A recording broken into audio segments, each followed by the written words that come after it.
Yo, what's up? Welcome back to another episode of the SWUS. NBA Tuesday, we got 8 games on the board. As far as Monday night, I went 1-3. Last couple days, man, I'm 1-7 in my last 8 NBA bets, Sunday and Monday.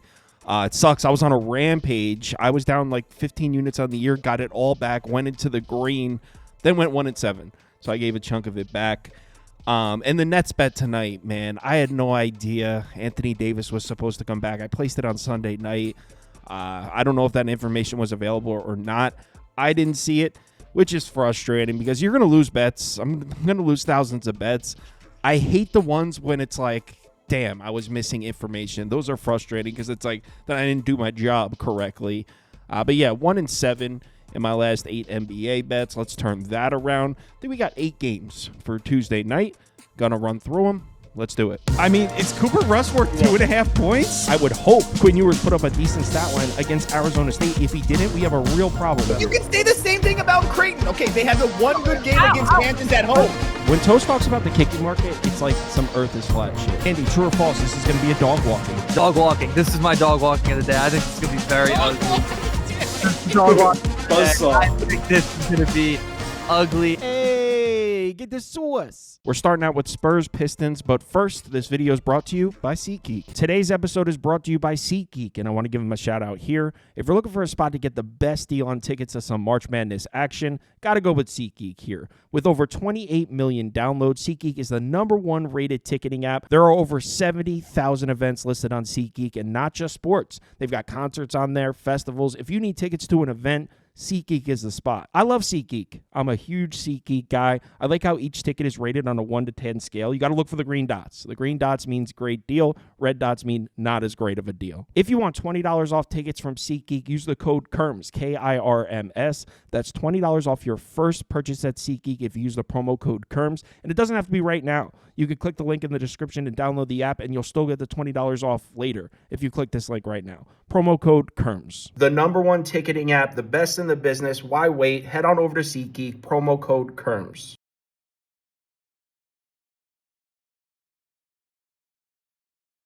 First up, we got San Antonio on the road in Detroit. Last 10 games, the Spurs are 5-5 against the spread. Actually, if you look at the last 5 games, Spurs have been winning some games. They've been covering, man. 4-1 against the spread, 4-1 straight up. Meanwhile, look, overall, the Pistons have been playing some pretty good basketball as of late. If you've been betting them, you've been taking some L's recently. They're 3-6-1 against the spread in their last 10, 1-4 against the number in the last 5. So I think we look at this game and we think there's a huge gap between these two teams.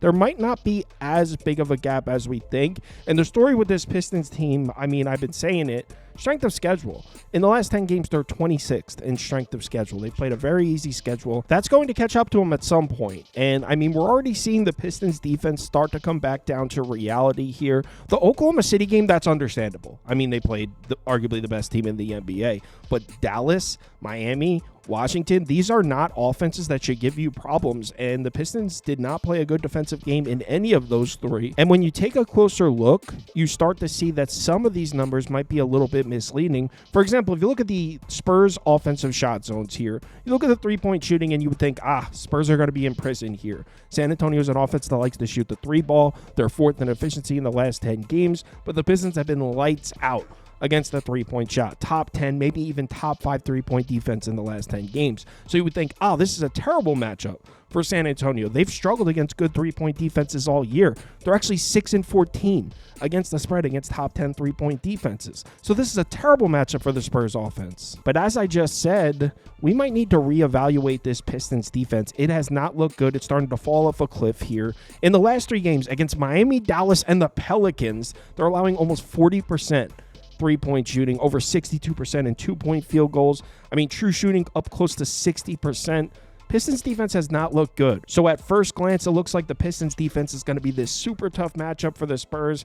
I disagree. I think San Antonio is going to score on the Pistons defense, no problem. Now, on the other side of the court, this is where it gets a little challenging. I mean, Detroit's offense has been good. The San Antonio defense, although it's looked somewhat decent the last few games, as a whole, it's been pretty bad. Detroit's going to attack the paint. I don't know if there's anything San Antonio can do about it. So it's tough to make a case for the Spurs making stops defensively. But as far as the Spurs offense against against the Pistons defense. I mean, I don't think there's going to be many roadblocks here. San Antonio should score no problems, in my opinion. Injuries in this one on the San Antonio side. Steph Castle is on the report. He's listed as questionable. Still no Bassie, but that's not new. He's been out. On the Detroit side, we got some question marks here. Jaden Ivey out. That's not new. He's been out forever. You got Cade Cunningham on the report listed as questionable, and Tim Hardaway listed as questionable as well. Hardaway may miss another game. So we definitely got to keep our eyes on the Pistons side of the injury report here. As far as betting this game, I took San Antonio at plus 8.5. I got the worst of the number. It's moving against me. I personally have this one at around 6. Maybe 6.5. So I don't know why the market's buying this one up. I think the Pistons are overvalued right now. If we pull up odds logic here, you could see most sports books currently have this at 9.5. There is even a 10 out there. So yeah, market's moved against me here. Hopefully, Cade Cunningham is ruled out, and maybe this one drops below 8.5, so I can still close with some positive closing line value. Either way, I disagree with the market. I like my bet on the Spurs. I think the Pistons are overvalued. I think the Spurs are going to be able to score against a slumping Pistons defense. So I'm on San Antonio here. Next, Orlando on the road in Charlotte. Both these teams are actually 5-5 against the number in their last 10. In the last 5 games, the Hornets are 1-4 against the spread. The Magic are 4-1. So in the last 5 games, it's been a lot more profitable to bet on this Magic team. Now, we know Orlando is a defensive-minded team. This is a good defense and a bad offense. That's not a mystery. Everybody knows that. The weird thing is, Charlotte's actually really struggled against bad offenses, as weird as that sounds. Against bottom 10 offenses this year, the Hornets are 7-17 against the spread. So maybe the fact that the Magic offense is not good is a positive thing in terms of Orlando covering the number here. And when it comes to the Magic, it's the exact opposite here. Orlando struggled with good teams. They've been profitable against bad teams. Against top 10 offenses, the Magic 9-13-1 against the spread. Against top 10 defenses, 8-12-1 against the spread. Against bottom 10 offenses, 16-12 against the spread. Against bottom 10 defenses, 14-9 against the spread. So Orlando's been profitable against bad teams, not profitable against good teams. Charlotte is most definitely a bad team. Injuries in this one, it looks like Cole Anthony is going to miss another game. He's listed as doubtful. He didn't play last night as well. On the Charlotte side, maybe getting a Kogi back. I mean, I don't know how much he would move the needle. He's been out for so long, and he's barely ever played. He's played like 6 career games with the Hornets or whatever. So I don't think Okogie coming back would move the needle for me either way. Now, we do have to mention that Orlando's on a back-to-back here. On the season, they're 6-5 against the number on 0 days rest, 4-7 straight up. So they've been all right on 0 days rest, nothing crazy. We do have to adjust the handicap a little for that. As far as betting this game, I have this one at 6. I saw a 4.5. I grabbed it. It's just one of my smaller bets. I did grab the Magic at 4.5. I have it at 6.5. So I'm on the Magic here. Hopefully we don't see any last-minute injury updates like we do sometimes with these teams on back-to-backs. But Orlando needs to win, so Magic minus 4.5 next. So update in this one. As I'm recording the video, I realized that there is no 4.5 anymore. That's gone. If we pull up odds logic, it looks like most sportsbooks have it at 5. There is a 5.5 on BetMGM. So yeah, I guess there's still 4.5 on ESPN Bet, minus 120. So yeah, I'm on the Magic minus 4.5. Like I said, one of my smaller bets. Next, Golden State is on the road in Miami, and what is going on with this Warriors offense? It's trending in the wrong direction here. I know Steph Curry missed a couple of games, but I mean, they did not play well offensively against Toronto, Denver, or New York. Steph Curry played in all 3 of those games. So Golden State offensively definitely trending in the right direction, and it hasn't mattered whether Steph Curry's on the court or off. This offense has not looked good. And the reason I'm bringing that up, the reason this is so important, Miami has struggled against good offenses. They've actually been profitable against bad offenses. 14-10 against the spread against bottom 10 offenses. So the fact that Golden State's having problems on the offensive side of the ball could be a huge talking point here. They're 25th in offensive efficiency in the last 5 games. And check this out. Miami's also been more profitable against 3-point shooting teams, like we know Golden State is. They're definitely a 3-point shooting team. There's actually a pretty significant pattern here against teams that shoot the 3 ball. Miami 12-10 against the spread, so slightly above 500, not crazy profitable. 7-15 to the under. Against teams that don't shoot the 3 ball, the bottom 10 in 3-point frequency, 11-16 against the spread, 21-6 to the over. So against teams that shoot a lot of 3s, Heat cover, goes under. Against teams that don't shoot a lot of 3s, Heat don't cover, goes over almost exclusively. So I know the Miami defense hasn't looked all that great. I kind of like the matchup for him at home against a Golden State offense that hasn't looked right. Maybe the NBA is figuring out how to slow down this Golden State offense with Jimmy Butler in it. Maybe Steph's not 100%, who knows? But I like the matchup for the Heat defensively.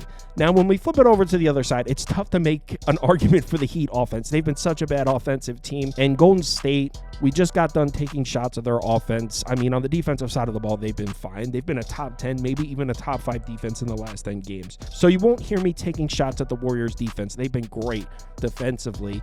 I will say, though, they have played significantly better defense in their home games recently rather than the road games. In their last 7 games at home, defensive rating under 107. In their last 7 road games, the defense actually doesn't look all that good. Over 115 defensive rating. Look, I want to be very clear here. By no means am I saying the Heat offense is going to go off against Golden State defense, a top 10, maybe even a top 5 defense in the NBA. I will say maybe it's a somewhat decent matchup for Miami offensively. I just got done talking about Golden State's defense has not been as good on the road. This is on the road in Miami. Also, Golden State's been elite against the fast break. Miami doesn't run the fast break. So, again, I'm not saying Miami's going to light up Golden State's defense. I'm just saying might not be that bad of a matchup for the Heat offensively. Injuries in this one on the Warriors side. Steph Curry is on the report listed as questionable. Obviously, we need an answer on that. Other than that, Golden State should be good to go here. On the Miami side, still no Jovic, although I think he's going to return this week. He's scheduled to return, I think, the 29th, something like that. So it looks like the Heat will be getting Jovic back soon, not for this game. Other than that, Miami should be at full strength for this one. As far as betting it, I have it at 4. I thought this was going to open up at 6, 6.5. The Heat have been bad. It opened up at 4.5, so I want to take the Heat. I saw 5.5 at one point. It got bought up to 5.5. We were talking in the Discord. We were like, should we pull the trigger at 5.5? And we're like, nah, let's wait for 6. Bad decision, because if you pull up odds logic here, you can't even get the 5.5 anymore. It's mostly at 4.5. There's a couple 5s out there. So I would play the Heat at 6. That's where I'm at. Like I said, have it around 4, 4.5. Golden State's offense really hasn't looked good. And if Steph Curry's ruled out, I mean, that'd be a great ticket to be holding. So I'm on the Heat. I haven't bet it yet, but I have this feeling the Heat are going to win. Heat or pass. Next. Dallas is on the road in Madison Square Garden here. Kind of tough to predict what we're going to see from the Mavs.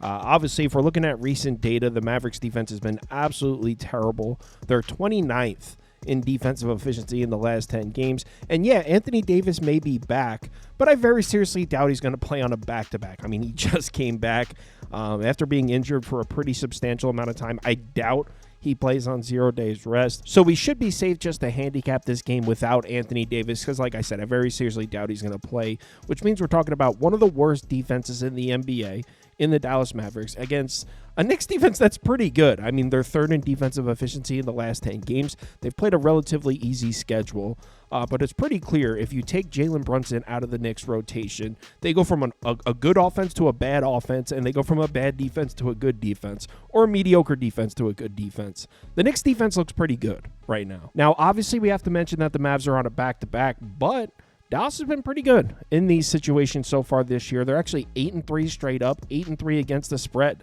on 0 days rest. So we don't want to move the needle too far here on that, considering Dallas really hasn't had problems with these back-to-backs so far this year. As far as matching these two teams up on the court, it should be a favorable matchup for New York.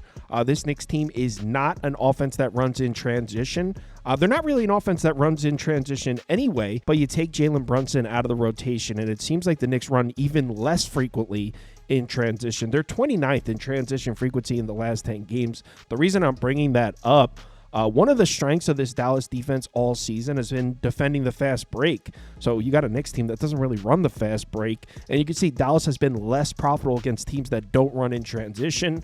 11-8-1 against the spread against the top 10 teams in transition frequency. 8-13 against the spread against the bottom 10. Now, I know putting your faith in the Knicks offense right now without Jalen Brunson sounds absolutely crazy. They've been pretty bad. You're not going to hear me argue that. You guys know I'm a Knicks fan. I'm not going to argue that this offense has been wildly inefficient. I mean, check this out. They're actually bottom 10 or bottom 11 in efficiency from every shot zone in the last 10 games. 28th in the paint, 20th from the mid-range shot, 29th from beyond the arc. So the Knicks offense has not been efficient at all, but I like the matchup. I mean, they're at home against a Mavericks team that's unrested, a Mavericks team that's absolutely terrible on the defensive side of the ball, and a Mavericks team whose strength is defending the fast break, and the Knicks don't even run the fast break. So even though the Knicks offense has been bad, and I don't trust the Knicks offense, I don't think they're going to have problems scoring points in this game against Dallas. And check this pattern out here. This is kind of unrelated, but Dallas has been running a really fast pace. I think they're top 5 in the NBA in pace in the last 10 games.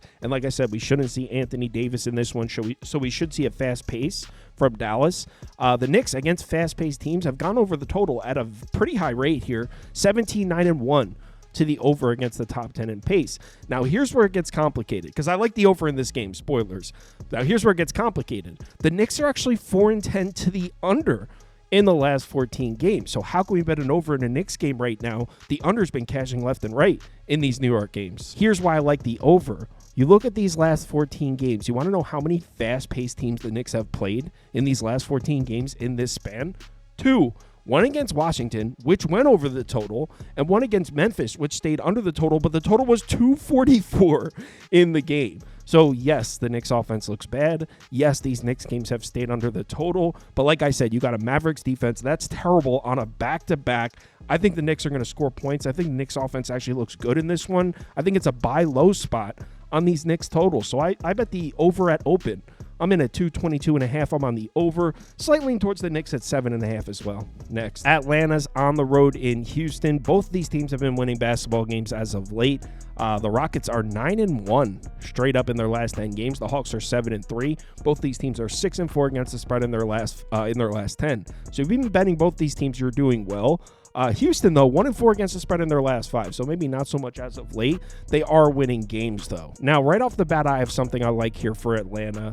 What's the strength of this Rockets team? You've probably heard me say this 1,000 times. Rebounding. In the last 10 games, this is the best offensive rebounding team in the NBA, 4th in defensive rebounding rate. So the Rockets are an elite rebounding team on both sides of the ball. Why am I bringing this up?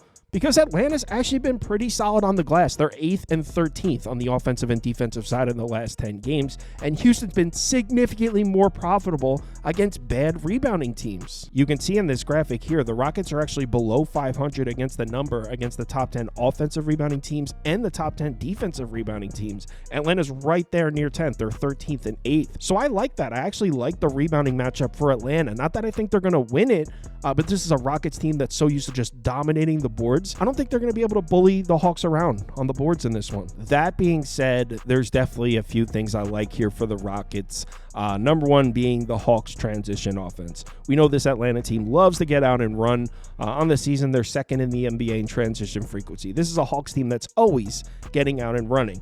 Now, why is that significant? Because Houston's got an elite defense in transition. This is a top 5 transition defense. Remember, this is a top 10 transition defense this year. They were a top 5 transition defense last year. Regardless, we know when this Rockets team is healthy, this is a very good defense in transition, and they've been profitable against teams that run in transition like the Hawks do. 14-11 against the spread against the top 10, 10-11 against the spread against the bottom 10. And on top of that, what else does this Hawks offense do? They attack the paint a lot. They're actually 1st in the NBA in paint frequency on the season, 4th in the last 10 games. This is not the Hawks offense from last year. This is a Hawks offense that attacks the interior. Now, why am I bringing this up? Because Houston's defense has been excellent down low. They're 4th in the NBA in defensive efficiency in the paint in the last 10 games, and they've been very profitable against offenses that attack the paint like Atlanta. On the season, they're 15-8 against the spread against the top 10 offenses in paint frequency, 10-11 against the spread against the bottom 10. Injuries in this one on the Hawks side, no Clint Capella. He's been ruled out. Other than that, Atlanta should be good to go. On the Rocket side, we got nobody. Rockets are going to be at full... Well, Reed Shepherd is actually out. He's not pictured on this graphic, but they are missing Reed Shepherd. But for the most part, Houston's in great shape in terms of injuries. As far as betting this game, I'm way off market here. I have this at 11. So the play for me would be Houston minus the 8. I'm a little hesitant because I'm so off here. And like I said before, Atlanta's been strong on the boards. Houston's not nearly as profitable when they play teams that can battle them in the rebounding department. So I haven't bet it yet. I think the play is Houston. We pull up odds logic here, you can see it's mostly 8s across the board. There were 7s and 7.5s available earlier, so maybe I should have jumped on the Rockets earlier, but as of right now, at the current price, it would be Rockets or pass. Next, Memphis is on the road in Utah here. Neither of these teams have been profitable. The Grizzlies are 2-8 against the spread in their last 10. The Jazz 4-6. Utah's also 1-9 straight up in the last 10. So if you've been betting either of these teams, you are not doing well right now. One thing I think we can hang our hats on here, we should see a fast-paced game.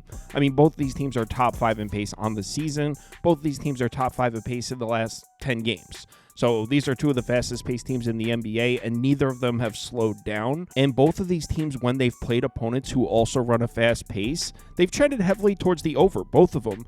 Actually, both of these teams, when they play teams in the top 10 of pace, they're both 13-6 to the over.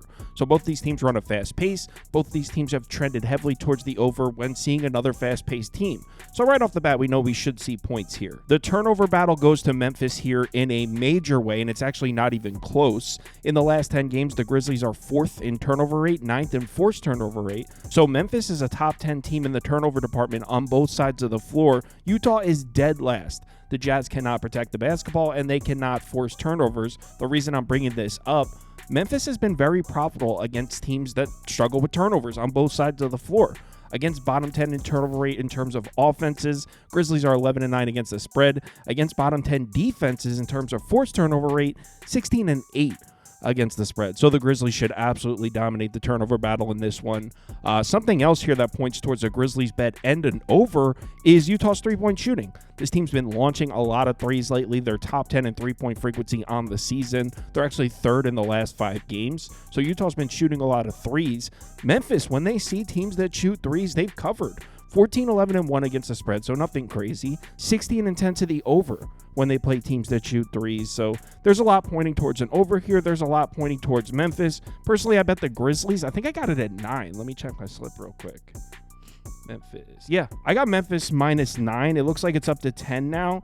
I personally have this one at like 13, so I would still play the Grizzlies at 10. I got -9 next game. Oklahoma City on the road at Sacramento here. I don't think you need me to tell you that Oklahoma City's been the better team.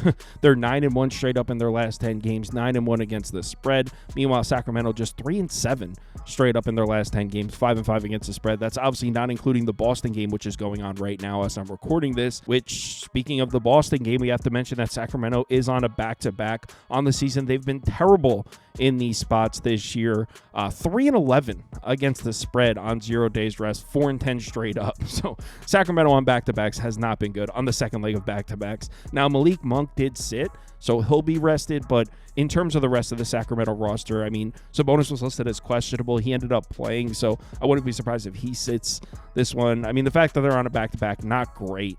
If you plan on betting the Kings here. Now, if you do plan on betting Sacramento here, I do have something for you. So Oklahoma City is an offense that likes to get out and run, right? I mean, that's not new. Same thing last year. This is an offense that likes to get out in transition.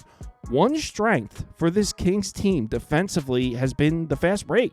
They've been a great defense in transition this entire season. In the last 5 games, they're 6th in defensive efficiency in transition. On the full season, they're 3rd in frequency. So this is not a defense you can just get out and run against. And the reason I'm bringing this up, Oklahoma City has been crazy profitable against basically every type of team this year. I mean, good teams, bad teams, fast-paced teams, slow-paced teams. But check this out.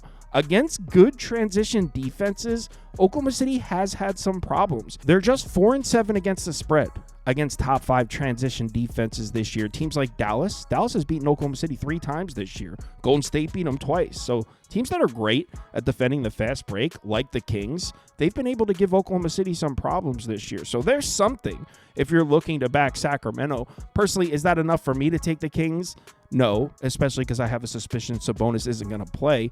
But what I do like here is the over. We got the Kings against a good offense, and I mean, not just a good offense, arguably the best offense in the NBA. Against good offenses this year, Kings games have gone over at a high rate. Against the top 10 offenses, 14-6 to the over in Kings games. I got an over 229.5. It looks like it's up to 230.5. 230. I see 230s out there. So yeah, I'm on the over here. Next, Cleveland is on the road in Portland. Cavs snapped the losing streak. They're 1-4 straight up, 1-4 against the spread in their last 5. They just beat Utah, just beat them up pretty good. They're still just 3-7 against the spread in their last 10 games. Meanwhile, Portland's been winning. Blazers are 4-1 straight up in their last 5. In terms of efficiency, the edge goes to Portland, as crazy as that sounds. Last 10 games, the Cavs are 14th offensively, 14th defensively. Portland is 18th and 16th, but look at the strength of schedule. Cleveland, 22nd in strength of schedule in the last 10 games. Portland is 3rd. So the efficiency numbers are pretty close, but Portland's done it against a significantly stronger schedule. Obviously, it's tough to gauge what we're going to see from Cleveland in this one. There's no Donovan Mitchell. He's been ruled out. Like I said, they did snap their losing streak, but it's unclear how motivated this team is right now. The defense has been really shaky outside of the Utah game. In this specific matchup, I'm looking at the three-point line. Cavs perimeter defense has been straight up bad, and this is a Portland offense that takes a lot of threes, and they've been extremely profitable against bad three-point defenses. On the season, they're 16-4-1 against the spread, against the bottom 10 three-point defenses in the NBA. Now, is Cleveland a bottom 10 three-point defense in the league? Probably not, but in the last 10 games, they are. They're 21st in defensive efficiency against the three-point shot in the last 10 games, 25th in the last 5 games. So right now, Cleveland is a bad three-point defense. Portland against bad three-point defenses has been basically automatic. Live shows at 4 p.m. Eastern time. We'll go through the entire slate. Tomorrow night at midnight, we're doing an MLB live stream at midnight where we're going to preview the season. Obviously, it's going to be probably an hour. We're not going to go that deep. I'm sure Toast will want to. So yeah, Tuesday night or Wednesday morning, depending on how you want to clock it. We'll be going through the entire MLB, maybe picking out some win total bets, some future bets, stuff like that. So if you're able to make it, love to see you in the comments. Let's have a good one. Hit me up in the Discord if you need me. Please bet responsibly. Later.